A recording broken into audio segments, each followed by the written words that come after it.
Halo semuanya, pada kesempatan kali ini saya akan mengajak kalian semua untuk mengenal balance scorecard. Balance scorecard terdiri dari dua kata, yakni balance atau berimbang. Dimaksudkan untuk menunjukkan bahwa kinerja personel diukur secara berimbang dari aspek keuangan dan non-keuangan. Lalu, scorecard atau kartu skor adalah kartu yang digunakan untuk mencatat skor hasil kinerja seseorang.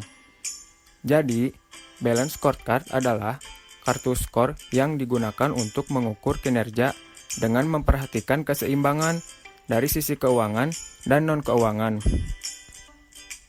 Dalam balance scorecard, terdapat 4 jenis perspektif untuk mengetahui ukuran kinerja perusahaan. Apa saja itu? 1. Keuangan. 2. Pelanggan. 3. Proses bisnis internal. 4. Pertumbuhan dan pembelajaran. Mari kita bahas satu-satu. Pertama, perspektif keuangan. Berkaitan dengan pemasukan dan pengeluaran perusahaan. Jadi, perusahaan harus mampu mengelola keuangan dengan baik agar keuangannya terus stabil. Dalam perspektif ini, terdapat 3 tahap. Pertama, tahap perkembangan. Perusahaan memiliki tingkat pertumbuhan yang berpotensi untuk berkembang. Kedua, tahap bertahan. Perusahaan harus memperhatikan pangsa pasar, kualitas produk, dan pelayanan. Ketiga, tahap panen. Perusahaan melakukan panen terhadap investasi pada 2 tahap sebelumnya. Selanjutnya, perspektif pelanggan. Berkaitan erat dengan cara perusahaan melayani pelanggan. Terdapat 2 kelompok pengukuran. Yang pertama, kelompok pengukuran pelanggan utama. Yang kedua, kelompok pengukuran nilai pelanggan.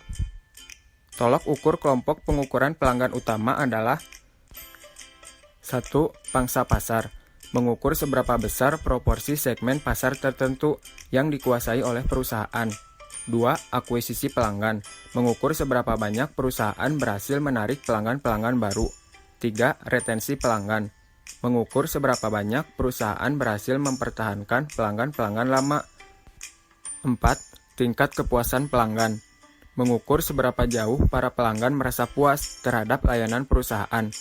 5. Tingkat profitabilitas pelanggan. Mengukur seberapa besar keuntungan yang berhasil diraih oleh perusahaan. Tolak ukur kelompok pengukuran nilai pelanggan adalah 1. Produk atau service. Meliputi fungsi dari produk atau jasa, harga, dan kualitas. 2. Consumer relationship. Menyangkut perasaan pelanggan terhadap proses pembelian produk yang ditawarkan perusahaan. 3. Image and reputation. Menggambarkan faktor-faktor intangible yang menarik seorang konsumen untuk berhubungan dengan perusahaan. Selanjutnya, perspektif proses bisnis internal. Perusahaan menilai seberapa besar ukuran dan sinergi dari setiap unit kerja. Terdapat 3 proses. Pertama, proses inovasi. Berkaitan dengan ide-ide terhadap produksi barang. Kedua, proses operasi. Berkaitan dengan aktivitas dan rutinitas sehari-hari yang dilakukan bagian internal. Ketiga, proses pasca penjualan. Berkaitan dengan metode pemasaran yang tepat untuk meningkatkan omset penjualan.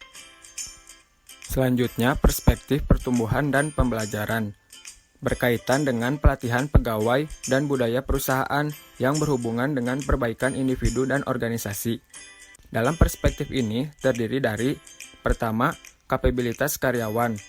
Bagaimana karyawan menyumbangkan segenap kemampuannya untuk perusahaan. Kedua, kapabilitas sistem informasi.